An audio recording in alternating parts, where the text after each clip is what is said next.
While Europe's leaders met in Brussels, this was what was happening at night in the Mediterranean. Italian coast guards rescued hundreds of migrants and brought them to Lampedusa. Mostly Syrians, said the coast guards, many of them children. There are already many Syrians on Lampedusa, like Mahmoud from Hama, who arrived by boat 11 days ago.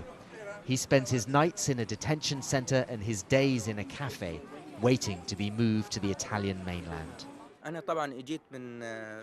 I came from Syria. The war there was very heavy that it became impossible to survive. I, as a doctor, was prevented from doing my job too. The regime wanted me to sit at home and do nothing. When I refused and tried to treat the wounded, they tried to assassinate me. When they failed, they assassinated my mother. They killed her, so I fled. Typically, as winter approaches here on Lampedusa, we see less migrants arriving from Africa to the south.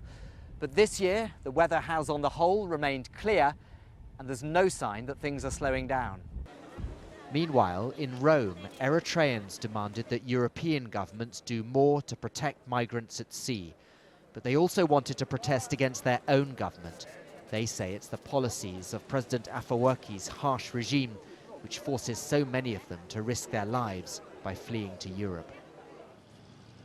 And back on Lampedusa, the day ended as it began, with coast guards bringing the latest arrivals ashore. 95 men, many from Mali and Senegal. They were picked up about 100 miles to the south. In Brussels, Europe's leaders wish this problem would go away. But Europe, for all its problems, is still a place where migrants hope they'll find peace and prosperity. Barnaby, Phillips, Al Jazeera, Lampedusa.